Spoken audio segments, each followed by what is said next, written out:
दिखावे से भगवान रीझते नहीं, खुश नहीं होते। इंसान इंसान को दिखावे से प्रभावित कर सकता है। अच्छे कपड़े पहन लिए, बोलने का सलीका आ गया, थोड़ा दिखाने का ढंग आ गया, आदमी आदमी को प्रभावित कर सकता है। लेकिन भगवान को, अल्लाह वाहिगुरु को आप इन तरीकों से प्रभावित नहीं कर सकते। उसको प्रभावित करने के लिए, ताकि वो आपको दिखने लगे, ताकि वो आपके हर अच्छे कार्य में साथ दे और बुराई से आपको रोक ले, ताकि जिंदगी में बहारें छाई रहें, ताकि कभी गम आने ही ना पाए, ऐसा अगर चाहते हो तो भक्ति तो करनी पड़ेगी। आधा घंटा सुबह, आधा घंटा शाम कम से कम, और महीने में 5-4 दिन परहित परमार्थ, भूखों को खाना खिलाओ, प्यासे की प्यास बुझाओ, बीमारों का इलाज करवाओ। ये है सच्चा दान। कोई गरीब है उसको विद्या दान दो, खून दान दो, मरणोपरांत बॉडी डोनेट, आंखें दान दो। ये है सच्चा दान। अगर कर सको, अगर हिम्मत है आप में, तो ये करके दिखाओ। अपने इर्द गिर्द अपने हाथों से भूखे को खाना खिलाना, या फिर संत पीर फकीर कहीं उस तरह इकट्ठे होके कोई, जैसे साध संगत ने फूड बैंक खोला है, टॉय बैंक खोला है, बुक बैंक, जैसे भी आप कर सकते हैं उसमें हिम्मत कीजिए। यकीन मानिए, मालिक की औलाद की सेवा करोगे तो इनडायरेक्टली वो मालिक की सेवा है, और बदले में वो खुशियां जरूर बख्श देते हैं। पर आज की दुनिया बड़ी सेल्फिश है, बहुत बहुत ज्यादा गर्जी है। अपना उल्लू सीधा करने के लिए वो किसी भी हद तक गिर सकते हैं।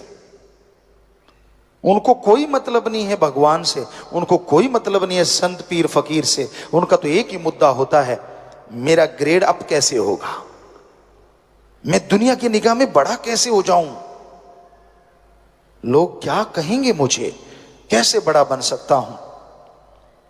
इस तरह की चीजें लोगों के दिमाग में आ जाती हैं तो अपने खुद के लिए दुखों का कारण बन जाते हैं। जमीर मर गया, कहते हैं इसका जमीर मर गया, इसकी आत्मा मर गई। जो सिर्फ और सिर्फ रोबोट बन जाते हैं, मशीन। कोई भी कार गाड़ी आप चलाते हैं, उसमें पेट्रोल डालिए तो वो चलती रहती है। पेट्रोल खत्म हुआ तो पेट्रोल पंप पे लगा दिया, फिर से पेट्रोल भरा और गाड़ी फिर चलनी शुरू हो गई। उसी तरह आज के कुछ इंसान हैं जो ठगी, बेईमानी, भ्रष्टाचार, ब्लैकमेलिंग का धंधा अपनाए हुए हैं, जिनका काम ही ये होता है कैसे किसी को नीचा दिखाया जाए, कैसे किसी का घात किया जाए। वो घात लगा के बैठे रहते हैं कि मैं इसको गिराऊं कैसे। गिरे हुए को नहीं उठाते, चलने वाले के अड़ंगी लगा के गिराना उनका काम होता है। ऐसे लोग नर पिचास नहीं तो और क्या है। क्या वो अपने आप को इंसान कहलाते हैं? इनसे तो शैतान भी अच्छे होते हैं। कम से कम जो उनके दायरे में जाता है उन्हीं पे अटैक करते हैं, लेकिन इनका तो कोई दायरा ही नहीं होता। कहीं जाके किसी को भी ब्लैकमेल, किसी को भी नीचा दिखाना उनकी आदत बन जाती है। उनको अच्छी चीजें अच्छी नहीं लगती, उनकी निगाह हमेशा गंदगी ढूंढती है, क्योंकि जो खुद होता है उसको वैसी चीज की तलाश रहती है।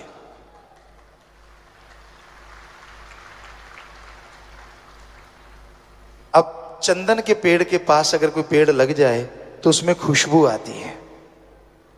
काग को, कौवे को जितना मर्जी सफेदी से पूत दो, वो कूड़े करकट के ढेर में चोंच मारने से बाज नहीं आता।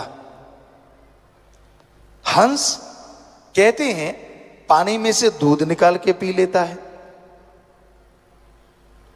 तो इस दुनिया में हंस भी हैं लोग और काग भी हैं लोग। हंस जो होते हैं, कमल जो होता है, वो गंदगी कीचड़ में भी खिल के आभा दिखाता है। और काग जो होता है वो 36 प्रकार के भोजन को खाएगा तो सही, पर उसे जो मजा कूड़े करकट के ढेर में आता है वो 36 प्रकार के भोजन में नहीं। इसी तरह के लोग हैं इस दुनिया में। एक होते हैं कि जो अच्छाई देखना चाहते हैं, सच्चाई देखना चाहते हैं, और एक होते हैं जो गंदगी को सच्चाई बनाना जानते हैं। तो तरह तरह की दुनिया है।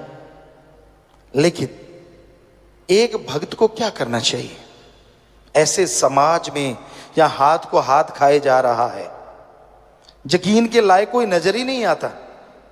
आपसे हंस के बोलेंगे, हाथ मिलाएंगे, पता नहीं जाते कब आपकी जेब काट के ले जाएंगे। मतलब आपको नीचा दिखाने का सामान इकट्ठा कर लें, क्या पता। अगर आप सही हैं तो सबका सत्कार करो, इज्जत करो, सबसे बेगर्ज प्यार करो, क्योंकि जो गर्जी प्यार होता है ना वो टूट ही जाता है एक ना एक दिन, और जो बेगर्ज मोहब्बत होती है वो हमेशा बनी रहती है। सबसे बेगर्ज मोहब्बत भगवान की है। उसकी भक्ति करें, वो आपसे कुछ मांगेगा नहीं। आप भक्ति करेंगे तो उसके बदले में भी आपको सद्बुद्धि बख्शेगा, आत्मबल बख्शेगा, जिसके द्वारा आप दुनिया में तरक्कियां हासिल करते जाएंगे और जीवन खुशियों से व्यतीत कर पाएंगे।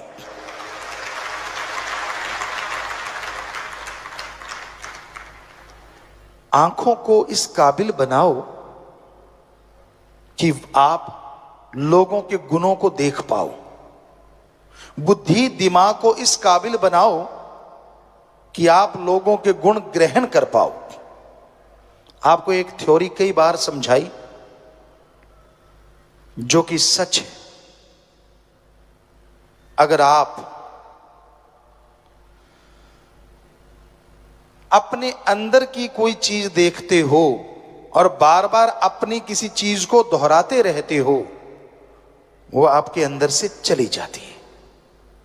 दूसरों की किसी चीज को अगर बार बार गाते हो, वो आपके अंदर आ जाती है।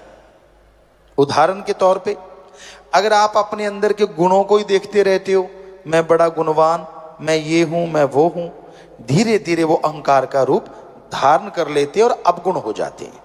हां, अगर आप अपने अंदर के अवगुण देखते हो कि यार मेरे में ये कमी, मेरे में वो बुरी आदत, कभी अपने लिए टाइम निकाला करो।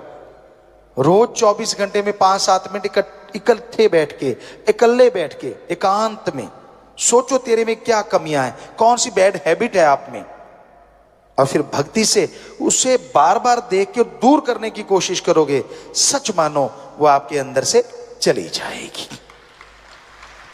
अब दूसरों की जो गाओगे वो आपके अंदर आएगा। दूसरों के अवगुण गाते रहते हो, सारा दिन आपका काम ये है कि दूसरों के अवगुण देखना, उनकी बुराइयां देखना, बुराई सोचना, बुराई के बारे में बात करना, चुगली, निंदा। तो यकीन मानो वो सारी बुराइयां आप में धीरे धीरे आनी शुरू हो जाएंगी। तो दूसरों में देखो गुण, यार उसमें ये गुण है, उसमें वो गुण है, फला आदमी इतना गुणवान है, उसकी ये आदत मुझे अच्छी लगी। उसको बार बार दोहराओगे तो वो गुण, वो अच्छी आदतें आप में आती जाएंगी, आप गुणवान बनते जाओगे और दोनों जहान में इज्जत पाओगे, खुशियां पाओगे। दूसरों के अवगुण कभी ना गाओ और अपनी बड़ाई ज्यादा मत गाया करो। यही रूहानियत है, यही सूफियत है। आप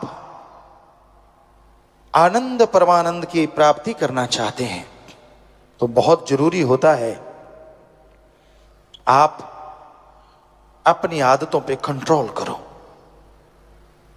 क्या ये इतना आसान है? हैबिट चेंज करना, आदतें बदलना बहुत बहुत मुश्किल होता है। मना रे तेरी आदत ने कोई बदलेगा हरिजन सूर, चोर जुआरी क्या बदलेगा ये तो माया का मजदूर।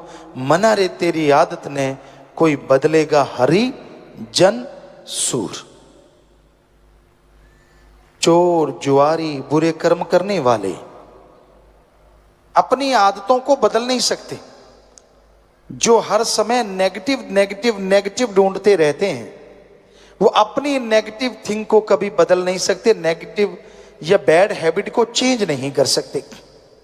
हां, हरि भगवान या फिर हरि जन, उसका कोई आदमी जो उसकी भक्ति करता है, शूरवीर योद्धा, वो अपनी आदतों को बदल सकते हैं। एक कहावत है, पशुओं को रस्सा चबाने की आदत पड़ जाए, उसके आगे जितने मर्जी पकवान रख दो, वो रस्सा ही चबाएगा।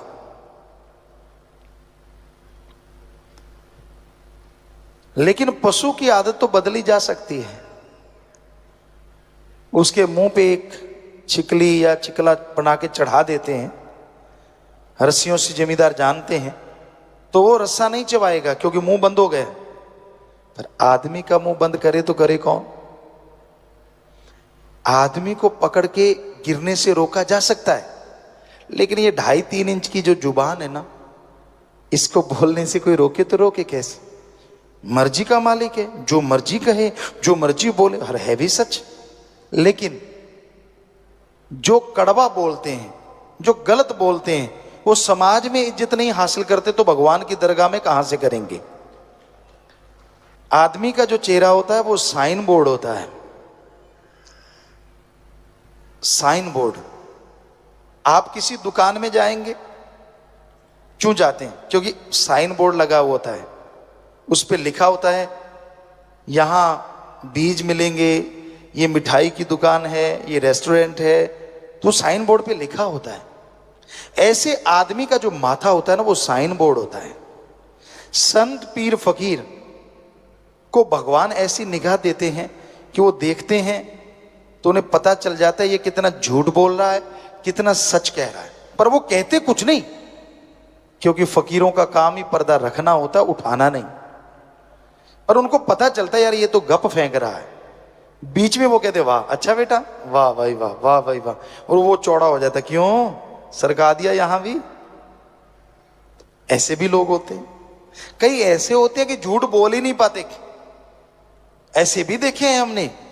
झूठ बोलने लगेंगे, उनकी टांगे कांपने लगती, उनकी जुबान साथ छोड़ जाती है, वो बोल ही नहीं पाते। झूठ बोल के भी फिर सच कह देंगे, यार मेरे से बोला गया, बात ही खत्म। पर ऐसे कोई कोई होते हैं। आजकल तो एक्सपर्ट हैं, सारे हीरो हैं। आप एक हीरो को देखते हैं, हम करोड़ों को देखते हैं। बात बात पे बदल जाते हैं। एक फकीर के सामने जब आप झूठ बोलते हैं तो अपने आप को धोखा देने के अलावा किसी और को नहीं देते। सच बोल देंगे, फकीर का कोई वचन निकला, आपने पकड़ लिया तो आपका भला हो गया। झूठ बोल दिया, आपने ये दिखा दिया कि नहीं मैं स्मार्ट हूं, मैं सही हूं, फकीर कुछ नहीं कहते। लेकिन जो लाभ आपको मिलना चाहिए था फकीर से, वो कभी नहीं मिलता। फकीर ये नहीं कहते कि वो किसी को बद्दुआ देते हैं, वो तो दुआएं देते हैं, वो तो भला चाहते हैं। पर आदमी नहीं करवाना चाहते, मर्जी का मालिक है हर कोई। तो इस घोर कलयुग में मालिक का नाम एक ऐसा साधन है, आदमी को अकेला नहीं छोड़ता। आप अकेले हैं पर प्रभु का नाम आपके पास है, कितनी भी दिक्कत आ जाए, कैसी भी परेशानी आ जाए, हम आपको गारंटी देते हैं, आंखें बंद करो चाहे खुली रखो, राम का नाम गाओ, आपकी परेशानी यूं यूं उड़ती चली जाएगी। अगर आप जाप करें ही ना तो क्या किया जाए, वो तो फिर आपकी मर्जी है। जाप करो, थोड़ा थोड़ा करते रहो, गाते रहो, उसको एंजॉय करते रहो।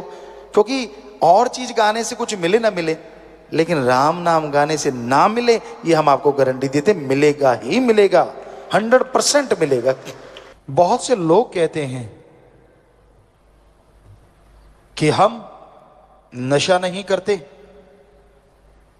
परिवार वाले सुख सुविधा से रह रहे हैं, रहने को खाने को अच्छा घर परिवार बच्चे हैं, तो हम क्यों गुरु मंत्र लें? आखिर ऐसा क्या है? गुरु मंत्र को नाम कहें या कलमा, मेथड ऑफ मेडिटेशन कहें, बात एक ही है। तो मालिक का नाम सुखों की खान है। जब आपका विल पावर, आत्मबल कम हो जाता है, उस समय दुनिया में हर सोच इंसान की घटिया हो जाती है, नेगेटिव हो जाती है। और आत्मबल आने से हर सोच पॉजिटिव होती है, आत्मबल बढ़ता है और पॉजिटिविटी से सफलता आपके कदम चूमने लगती है। हर अच्छे क्षेत्र में सफलता हासिल करने के लिए आत्मबल जरूरी है। पर आत्मबल का कोई tonic allopathy, homeopathy, Ayurveda, naturopathy किसी में उपलब्ध नहीं है। आत्मबल, विल पावर आप सबके अंदर मौजूद है। उस आत्मबल को हासिल करने के लिए, ग्रहण करने के लिए आप अपने अंदर झांकें, अंदर जाएं। पर इंसान अपने अंदर कैसे जा सकता है? कौन सा तरीका है जिससे आप अंदर जा सकें? क्योंकि वो तो धुन, वो अनहद नाद अंदर है जिससे आत्मबल बढ़ता है। तो पहला स्टेप, आप सत्संग में आए, संत पीर फकीर वहां आपको समझाएंगे, समझें। दूसरा स्टेप, आप मेथड ऑफ मेडिटेशन, गुरु मंत्र, कलमा नाम लें। और तीसरा, आप उस नाम का अभ्यास करें। आत्मबल बढ़ाने के लिए गुरु मंत्र तो मिल गया, अगर उसका जाप आप नहीं करते तो आत्मबल बढ़ेगा कैसे? जिस तरह आपके सामने घी, दूध, मक्खन, बादाम सब कुछ रखा हुआ है, सिर्फ माथा टेकने से, सिर्फ उनको सजदा करने से उनकी पावर आपकी बॉडी के अंदर नहीं आती, स्वाद आपको नहीं मिलता। अगर आप उन बादाम को, उस घी, दूध, मक्खन को, उन मिठाई को खाओगे, स्वाद भी आएगा और ताकत भी आएगी। उसी तरह गुरु मंत्र है। फकीर, संत उस गुरु मंत्र को दे देते हैं। अब आप उसका अभ्यास करें, जाप करें, स्वाद भी आएगा और पावर भी आएगी।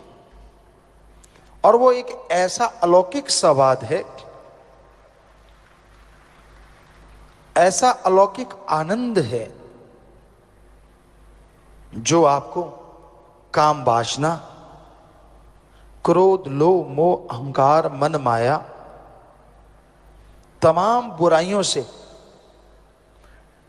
दूर कर देगा। क्योंकि जैसा प्रभु के नाम में स्वाद है, जैसा नशा है, दुनिया में कहीं नहीं। शराब, पोस्त, भांग, अफीम, चरस, हेरोइन, स्मैक, ये सारे नशे एक तरफ और ईश्वर की भक्ति का नशा एक तरफ। अगर दोनों की आपस में तुलना करें तो ईश्वर की भक्ति का नशा करोड़ों गुना बढ़ के नशा देने वाला है। फर्क क्या है दोनों में? आप दुनियावी नशा करते हैं, वो बर्बादी का घर है। शरीर खत्म होता है, दिमागी तौर पे आप खत्म होते हैं, समाज में आप पे लानतें पड़ती हैं और आप दुखी परेशान रहते हैं। मां बाप, बच्चे, परिवार सब दुखी हो जाते हैं। ज्यों ज्यों नशा करते जाएंगे आप दुनियावी, त्यों त्यों अपना खात्मा आप खुद करते जाएंगे। पर ईश्वर के नाम का नशा, राम नाम का नशा, जो आप घर बैठे बिठाए कर सकते हैं, घर गृहस्थ में रहते कर सकते हैं, जैसे जैसे जाप करते जाएंगे, जैसे जैसे वो नशा करते जाएंगे, आपका शरीर तंदुरुस्त, दिलो दिमाग स्वस्थ से स्वस्थ होता चला जाएगा। घर परिवार में खुशियां, रौनक आनी शुरू हो जाएगी और समाज में लोग आपकी इज्जत करेंगे।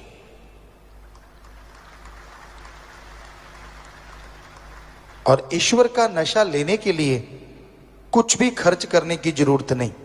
ना पैसा चढ़ाओ, ना कपड़ा लत्ता बदलो, ना जमीन जायदाद, ना नोट बोट का चक्कर। आप जुबान से ईश्वर की भक्ति करें और हाथों पैरों से कर्म जोगी बने। अच्छे कर्म करो, चाहे वो शारीरिक मेहनत हो चाहे दिमागी मेहनत। अगर अच्छे कर्म करते जाओगे, साथ में प्रभु का नाम लेते रहोगे, तो जिंदगी की मुश्किलें आसान होती जाएंगी। आपके रास्ते में जो भी कांटे आते हैं वो फूल बन जाएंगे। आपके दिलो दिमाग में जो भी नेगेटिविटी है, भक्ति से, इबादत से वो पॉजिटिव रेज आने शुरू हो जाएंगी। कई बार आदमी अपनी आदतों से मजबूर होता है। कई किस्म के लोग हैं इस दुनिया में, पर ज्यादातर लोग जो दिखते हैं वो होते नहीं। ये हमने 5-7 करोड़ लोगों को देखा, उनसे मिले, ज्यादातर का ये हाल होता है। जो बोलते हैं वो होते नहीं और जो होते हैं वो बोलते नहीं। सारे एक जैसे नहीं होते। अच्छे लोग भी हैं, भले लोग भी हैं, जो नेकी भलाई करते हैं और नेकी भलाई को दुनिया तक लेके जाते हैं। पर कुछ ऐसे गिरी सोच के लोग होते हैं जो अच्छाई में त्रेड़ ढूंढते हैं। उनका काम होता है नंबर बनाना, कि मेरे नंबर बनने चाहिए, किसी की भावना को ठेस लगे तो लगेगी। हम आपको कहा करते हैं, एक दीवार पे प्लास्टर किया हुआ है सीमेंट का, वहां चींटी दौड़ रही है। वो चींटी ये देखने नहीं आई कि दीवार कितनी खूबसूरत है, चींटी ये देखने आई है कहीं त्रेड़ मिल जाए तो घुस जाऊं। सो इस तरह के भी लोग होते हैं। लेकिन राम नाम में तो कोई त्रेड़ होती ही नहीं। ना तो कोई वहां पैसा लिया जाता है, ना धर्म जात मजहब छुड़ाया जाता है, ना किसी से कोई जोर जबरदस्ती होती है। आप जिस मर्जी धर्म में रहें, जो मर्जी पहनावा पहने, आप धर्म मजहब में रहते हुए ईश्वर की भक्ति कर सकते हैं। आप धर्म मजहब में रहते हुए जो मर्जी पहनावा पहने, जिस मर्जी धर्म को माने, भगवान को इन चीजों से कोई लेना देना नहीं। भगवान को लेना देना है कि आप अपनी आत्मा के लिए कितनी भक्ति करते हैं, उस मालिक को याद करते हैं और कितनी परहित परमार्थ सेवा करते हैं। अगर आप भक्ति करते हैं, परहित परमार्थ सेवा करते हैं, तो यकीनन वो मालिक आपको खुशियों से लबरेज करेंगे ही करेंगे। अगर आप दिखावा करते हैं, सिर्फ ये सोचते हैं कि मेरे हाथ जोड़ने से या सिर झुकाने से वो मिल जाएगा, तो ये आप अपने आप को धोखा दे रहे हैं। प्रभु किसी दिखावे में नहीं आता। उसको अगर पाना है तो अंतःकरण को साफ कीजिए, अपने दिमाग से कचरा निकाल डालिए, क्योंकि जब तक आप भक्ति नहीं करते, आपके दिमाग का शीशा साफ नहीं होता। क्या आपने ये सुना है बिना पढ़ने की डिग्रियां हासिल हो गई? हो सकता है ऐसा होता हो, पर क्या आपने सुना है धरती में बीज डाला ही नहीं और फसल खड़ी हो गई?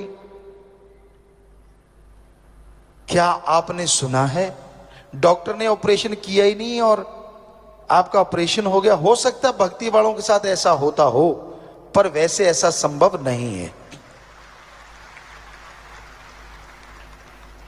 आप डिग्री डिप्लोमा हासिल करते हैं, जिंदगी के 20-25 साल लगाते हैं, और अगर प्रभु को देखना है, उसकी भक्ति को जानना है, तो जिंदगी के 20-25 महीने ही भगवान की तरफ लगा के देखो,